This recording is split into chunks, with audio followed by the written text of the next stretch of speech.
Então, nessa ação penal 504-6512-94, continuidade do depoimento do senhor ex-presidente Luiz Inácio Lula da Silva, o Ministério Público fez uma pergunta ao senhor ex-presidente e o senhor respondeu uma parte e o senhor tinha uma complementação. Agora o senhor fica à vontade para complementar, então. Fique à vontade, senhor ex-presidente. Veja, toda a agenda que está aqui, eu parto do pressuposto que tem acontecido. Agora, pode não ter acontecido por desmarcação de audiência, da agenda dele ou minha. Né?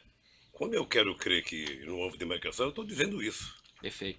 Vou prosseguir, então, que é a última pergunta especificamente sobre essas marcações na agenda do senhor.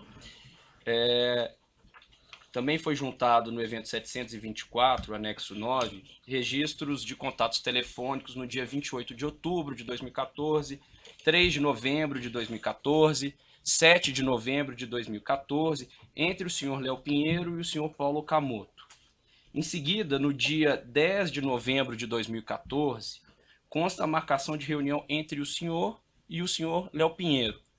O senhor, de fato, encontrou com o senhor Léo Pinheiro nessa data? Eu, sinceramente, não sei. Primeiro, o telefonema com relação ao Léo e ao Paulo Okamoto, os dois são vivos, pode perguntar para eles. Com relação ao que eu encontrei para o Léo, eu vou repetir a mesma coisa. Eu parto do pressuposto que, se está na minha agenda, eu posso ter encontrado e posso não ter encontrado, sabe? Certo. Nessa oportunidade, o senhor tratou com ele a respeito do triplex? Não. Eu vou repetir outra vez, para ficar consagrado.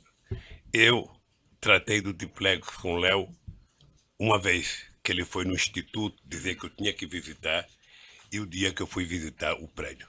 Nunca mais tratei de triplex, nem de quadruplex. Né? Certo. O senhor mencionou que mesmo após ter visitado em fevereiro de 14 o triplex, o senhor não comunicou que não tinha interesse mais no triplex para nenhum empregado da OAS, ou diretor da OAS. É fato isso? Procurador, eu não tinha contato com diretores da OAS. Mas aí então o senhor não comunicou? Não. Aí eu pergunto ao senhor, considerando que algumas das visitas aqui apontadas pelo Dr. Júlio Noronha são exatamente dias após as visitas que foram efetuadas ao triplex, seja pelo senhor, seja por sua falecida esposa e filho, o senhor não mesmo assim o senhor não aproveitou esses contatos pessoais para falar que não tinha interesse? Procurador, apenas um. Não são dias depois. Eu visitei o tal do triplex em fevereiro de 2014. Você está falando de dezembro de 2014. Não são dias, são quase um ano de diferença. Então vamos lá. O senhor falou que visitou em fevereiro de 2014, mas aqui consta uma reunião do senhor com o senhor Léo Pinheiro no dia 31/3 de 2014. Eu posso ter tido outras reuniões. O Léo não tratava de triplex, o Léo tratava de empresa, o Léo tratava de economia. Mas ele esteve com o senhor na visita Mas ao não triplex. conversou sobre o triplex. Ele não conversou com o senhor sobre o triplex no dia em que ele Tá vendo? Já foi dito. Quer dizer, há uma insistência na pergunta. Em outubro de 2013, quando ele foi ao Instituto, e conversou comigo sobre o triplex quando eu fui visitar o prédio em fevereiro de 2014. Nunca mais se conversou sobre triplex. Excelência, pela ordem. Apenas para consagrar. Eu conversei do triplex com o Léo me parece que em outubro de 2013, quando ele foi ao Instituto. Eu não tenho a data precisa. Tá? E só fui visitar o prédio em fevereiro de 2014. Nunca mais se conversou sobre o triplex. Uma outra questão aqui, já encerrando os questionamentos, senhor ex-presidente. O senhor mencionou que teve conversas com o senhor João Vacari, e aí eu pergunto ao senhor, depois que se tornou público depoimentos de colaboradores, no sentido de que João Vacari era a pessoa responsável por receber vantagens indevidas do Partido dos Trabalhadores, ou seja, no final do ano de 2014, início do ano de 2015, em alguma das oportunidades em que o senhor esteve com o João Vacari, o senhor indagou ele sobre isso, se de fato ele tinha recebido em nome do partido? Primeiro, eu aprendi com vocês, advogados, de que todo mundo é inocente até provar que ele é culpado. Tá? Portanto, o Vacari era tratado por mim como um dirigente nacional do Partido dos Trabalhadores. E eu não conversava de finanças de PT, porque eu não era da direção do PT. Ponto. Mas aí eu pergunto, foram diversas as pessoas a indicar que ele teria recebido, em favor do Partido dos Trabalhadores, vantagens indevidas. O senhor não perguntou se era verdade os fatos, independente do julgamento ou não? O senhor não perguntou se de fato aqueles fatos... Ele sempre negou. Ele sempre negou. Então o senhor perguntou e ele negou, é isso? Não importa se eu perguntei ou não, ele sempre negou.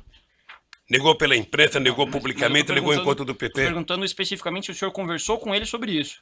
Veja, eu sinceramente, não me interessa se eu perguntei ou não. O senhor não gostaria de responder, então? Não é que eu não gosto de responder, é que o Vaccari não devia explicações a mim. Ele era da Executiva Nacional do PT e eu não era. Ele era tesoureiro do PT e eu não era. E o PT não tinha que prestar conta para mim das suas finanças. Eu entendi a sua linha de argumentação, mas é uma pergunta objetiva, senhor ex-presidente, com todo respeito. Então, o senhor chegou a conversar com ele sobre isso ou não? Acabar a nossa polêmica aqui, vamos dizer, eu perguntei e ele disse que não. Então o senhor perguntou para ele e ele disse que nunca recebeu. Perfeito. Tá bem assim? Não, eu só gostaria de que não, o senhor... Porque você precisava de qualquer jeito de uma resposta, então eu estou dando uma resposta. Não ia ficar nesse trocadilho entre o procurador e um ex-presidente, então eu quero resolver isso. Perfeito, Xúcio. O que está se perguntando aqui é a sua versão sobre os fatos. Espero que não seja por essa resposta minha que eu seja condenado. O senhor fique à vontade para responder ou não, mas a pergunta é sobre um fato objetivo. Eu agradeço a sua disponibilidade, senhor ex-presidente. Tem mais perguntas? Sem mais perguntas, Excelência. O assento de acusação tem perguntas? Os defensores que não do próprio acusado têm perguntas? Excelência, pela ordem. Querem fazer um intervalo de alguns minutos? Não, acho que vamos resolver, Excelência. Vamos fazer É assim, dois Excelência. minutos. Peraí, Sou o único velhinho aqui, gente. um momentinho só. Excelência, o interrogando não vai responder às perguntas dos advogados, dos demais acusados, sobretudo dos acusados que são delatores já formalizados, já homologados ou em processo de andamento. De sorte que, em relação às perguntas formuladas por todos os advogados, o assistente de acusação já disse que não, o interrogando não vai responder. Certo, nós retomamos essa questão dentro de 5 minutos. 5 minutos.